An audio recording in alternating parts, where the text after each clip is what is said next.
इन्होंने बताया है कि 8 तारीख तक हम शहर के अंदर लॉकडाउन करेंगे, सब चीज़ बंद रहेगी, ये खुला रहेगा, ये खुला रहेगा।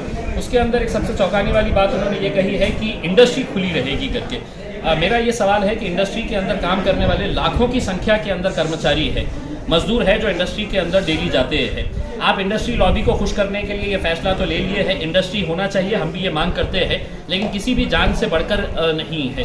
तो ये फैसला क्यों लिया गया है? उनको खुश करने के लिए, लेकिन उस गरीब की, उस कर्मचारी की जान के लिए भी हमको चिंतित होना पड़ेगा। हमने तो प्रशासन को ये कहा है कि अगर आपको बंद करना है तो पूरी तरह से सब बंद करिएगा, हम भी सपोर्ट करेंगे, लेकिन ये खुला रहेगा, वो खुला रहेगा। और पैंडेमिक एक्ट के तहत आपके पास ये अधिकार है कि आप पूरे प्राइवेट हॉस्पिटल्स को भी अपने कब्जे में ले सकते हैं, आप ले लीजिएगा।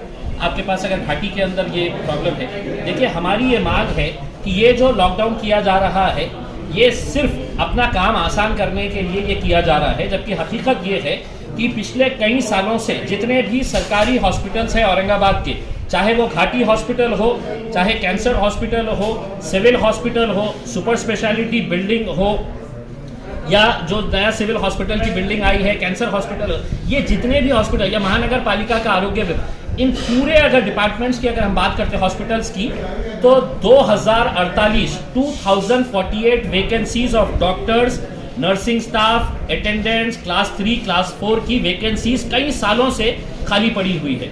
आज अगर सुपर स्पेशलिटी की बिल्डिंग 150 करोड़ रुपए की बनाई गई है, 2017 के अंदर कंप्लीट हो गई है, अगर उसमें अगर आप 219 लोगों का रिक्रूटमेंट अगर कर देते, वहाँ पर डॉक्टर्स अपॉइंट कर देते, तो 400 लोग वहाँ पर, पेशेंट वहाँ पर भी भर्ती हो सकते थे। कितना बड़ा रिलीफ मिला होता उसमें। तो ये नहीं करेंगे, रिक्रूटमेंट करेंगे नहीं, और सरकार का एक सेक्रेटरी कहेगा कि यांचा पगार कोण देणार, तर तुम्ही देणार, तुमची जबाबदारी आहे सरकारची। जिथे कुठे काही नौटंकी नाही होणार आहे, जिथे नाच गाण्याचा कार्यक्रम नाही होणार आहे, तिथे हॉस्पिटल तुम्ही बांधलेला आहे आणि त्या हॉस्पिटलसाठी आपल्याला डॉक्टर पाहिजे, सगळ्यांना माहित आहे।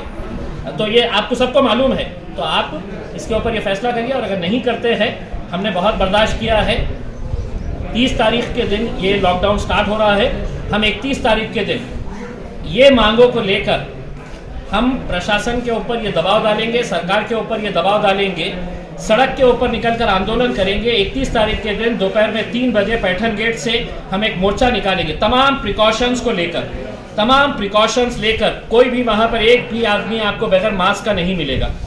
आप हमको ये नहीं कह सकते कि इतने सारे लोग, अगर आप रोकेंगे तो पश्चिम बंगाल में जाके नरेंद्र मोदी साहब को भी रोकिए आप, आसाम में जाके है तो अमित शाह साहब को भी रोकिए आप, जहाँ पर हजारों लाखों लोगों को अगर वो जमा कर रहे हैं, तो मैं अपनी मांगों के लिए सड़क के ऊपर उतरूंगा, पूरे प्रिकॉशंस के साथ उतरूंगा, और खामोशी से नहीं उतरूंगा, थोड़ा सा बजाते हुए निकलूंगा, क्योंकि ये जो लोग सो रहे हैं वो लोगों को जगाने का वक्त आया है।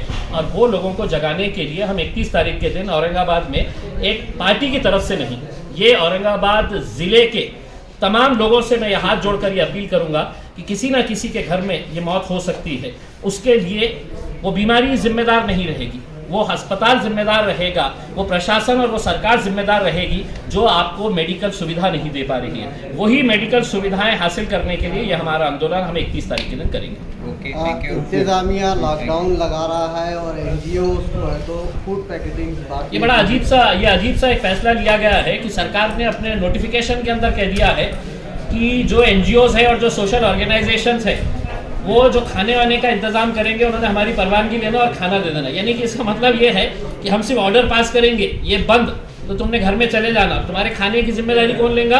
तो कोई एनजीओ लेगा नहीं। जितना करना था एनजीओ से करेंगे। अब अगर लॉकडाउन का फैसला तुमने किए है तो खिलाने की जिम्मेदारी भी तुम्हारी ही रहेगी। सर, अगर इंतजामिया अवाम के खाने का इंतजाम ना कर सका तो उसके बाद आपकी क्या एक्शन हिकमत अमली रहेगी? परंतु के अंदर क्यों? अभी तो उनके पास से निकालेंगे ना।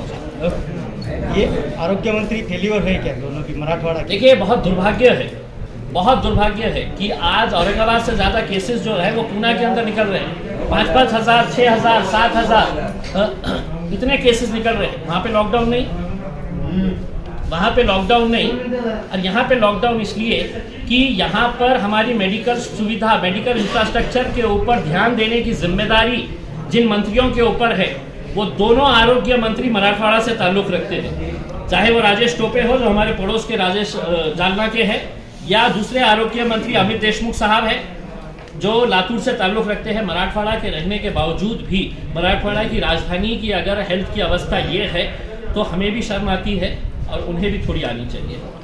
सर, क्या लॉकडाउन इंतजामिया की नाकामी का सबूत है? बोल दिया ना आप।